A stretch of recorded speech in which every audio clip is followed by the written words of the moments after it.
अभी तक तो ये गुप्त रूप से सामने आता रहा है कि इजराइल ग्रेटर इजराइल बनाने के लिए उसकी नजर सिर्फ वेस्ट बैंक और गजा या फिर लेबनान के दक्षिणी इलाके या सीरिया के दक्षिणी इलाके पर नहीं है, बल्कि उसकी नजर कई देशों पर है। ये गुपचुप तरीके से आता था, लेकिन अब खुल्लम खुल्ला खुद बेंजामिन नेतन्याहू ने ये एक्सेप्ट कर लिया है। जी हां, इस बात का ऐलान कर दिया कि वो कौन कौन से देश हैं जिन देश पर वो कब्जा करके रहेगा। आज वो एक बड़ी खबर आपको दिखाने जा रहा हूं, और ये ऐसे वक्त में बयान दे डाला है जब पूरी दुनिया इजराइल के खिलाफ खड़ी है और फिलिस्तीन को मान्यता देने का ऐलान कर रही है। कुछ मिडिल ईस्ट के देशों को छोड़ दिया जाए तो उनमें शामिल होने से कतरा रहे। अब उन्हीं देशों पर बुरी नजर इजराइल की पड़ी हुई है। यह खुल्लम खुल्ला ऐलान हुआ है। क्या 24 घंटे 48 घंटे में एक बड़ा हमला इजराइल पर होगा? क्योंकि इनमें वो देश शामिल है, जब ईरान इजराइल पर अटैक कर रहा था तो ईरान की मिसाइलों को रोकने का काम उन देशों ने किया था इजराइल को बचाने के लिए, लेकिन इजराइल उनके देशों पर कब्जा कर सकता है ग्रेटर इजराइल के लिए। वहीं आपको दिखाऊंगा ब्रिटेन को लेकर एक बड़ा खुलासा हुआ। बिल्कुल, ब्रिटेन का एक ऐसा लेकर खुलासा है कि जब अल जजीरा के पत्रकारों के टेंट पर हमला हुआ था, ब्रिटेन का एक प्लेन वहीं था। क्या कर रहा था वो दिखाऊंगा। ये देखिए कैसे खान यूनिस पर लगातार हमले हो रहे हैं, उनकी तस्वीरें भी आपको दिखाने जा रहा हूं। कैसे जातीय सफाया का पूरा प्रबंध किया गया, और खबर यह भी है कि कैसे गजा के लोगों को वहां से हटाने के लिए सूडान भेजने की तैयारी की जा रही है। नमस्कार, मैं हूं प्रज्वल गौतम और आप देख रहे हैं the live TV. The live TV, सच सबसे आगे।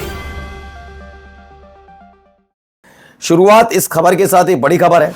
इसमें बताया गया इजराइल के प्राइम मिनिस्टर ये बेंजामिन नेतन्याहू ने एक बयान दिया। उन्होंने जो एक कब्जा करने वाली नीति रीति है उसके बारे में क्या कहा।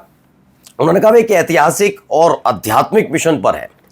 उन्होंने फिलिस्तीन, पढ़िएगा नाम, जॉर्डन, सीरिया, लेबनान और मिस्र, इजिप्ट को भी शामिल करते हुए ग्रेटर इजराइल की अवधारणा के प्रति अपनी गहरी प्रतिबद्धता जाहिर की है। उन्होंने कहा कि भाई हम तो ये करके रहेंगे।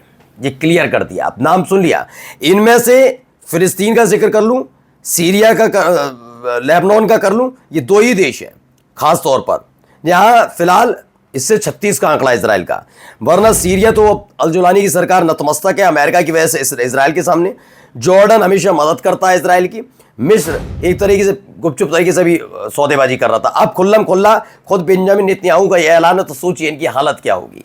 अगली कुछ तस्वीरें पहले देखते चलिए। ये तस्वीरें निकल कर आई, ये गजा से निकली हुई तस्वीरें। आसमान में काला धुआं है, पूरी तरफ धुआं धुआं आपको नजर आएगा।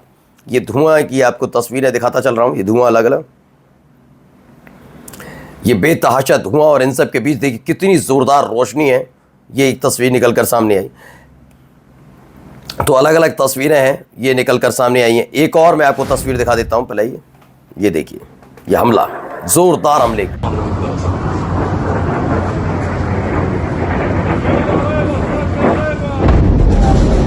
तो ये जोरदार हमले की तस्वीर है।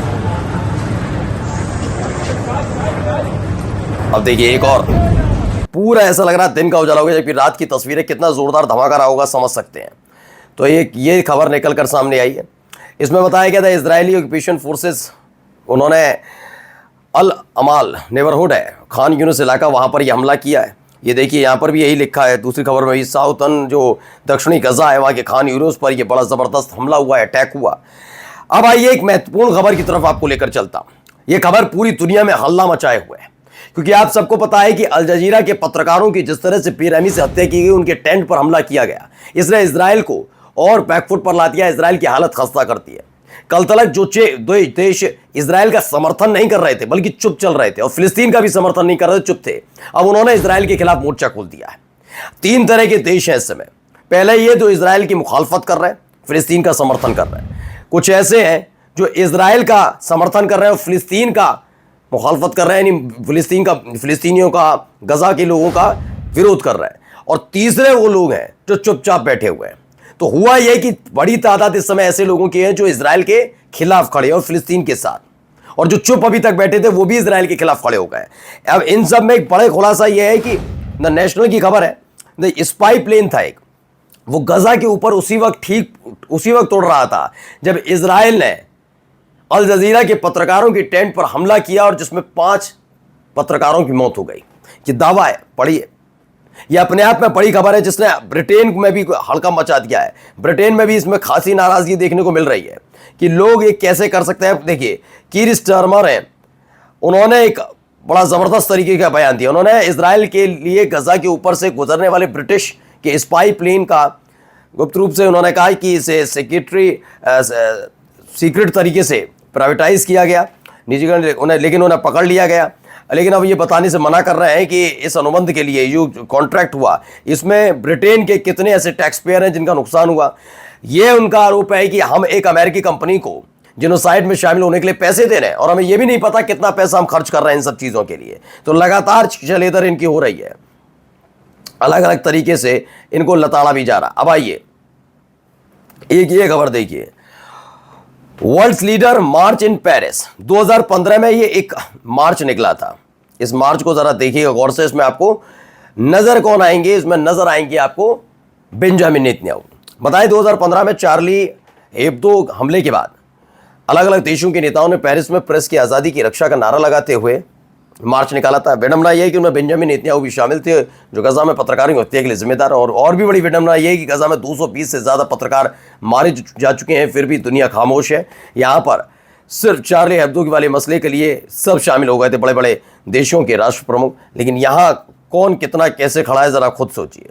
अब यहाँ पर एक सवाल पूछा गया है, जरा सवाल पहले गौर से।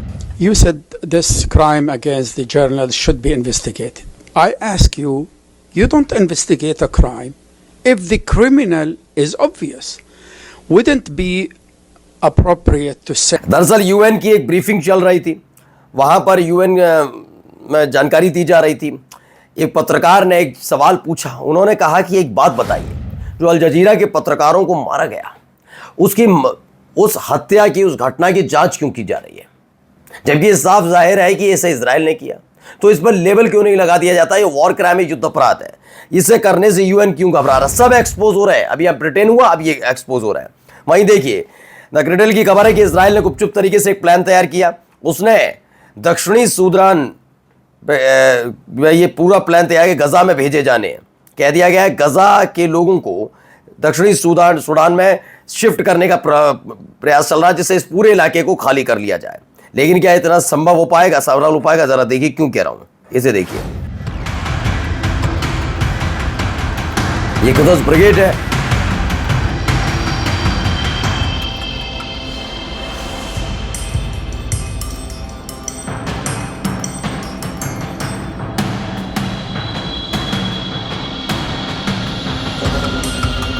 तो एक के बाद एक हमले इस तरीके से किए गए, यानी वहां पर गजा पूरी तरह से एक्टिव है। इसीलिए मैंने कहा ये क्या इतना संभव हो पाएगा कि आप आराम से किसी को भेज दें। वहीं इटली में अब बोर्ड भी लग गए हैं। इटली में कहा जा रहा है इजरायली नॉट वेलकम। इससे पहले 12 से ज़्यादा देशों ने पहले से ही इजराइल के जो पासपोर्ट है उसे अवैध बता दिया, इलीगल, और एंट्री नहीं दे रहे अपने अपने देशों में इजरायली पासपोर्ट के साथ साथ। वहीं फॉर्मर स्पेनिश MEP हैं, हु वाज EU यानी यूरोपीय यूनियन के टॉप फॉरेन अफेयर एनवॉय, उन्होंने ज्वाइन किया। ही join 110 former member of the European parliament in calling to suspension of the EU Israel association agreement.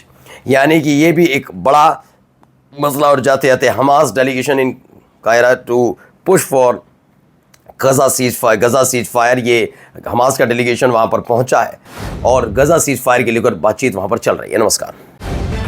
The live TV, सच सबसे आगे।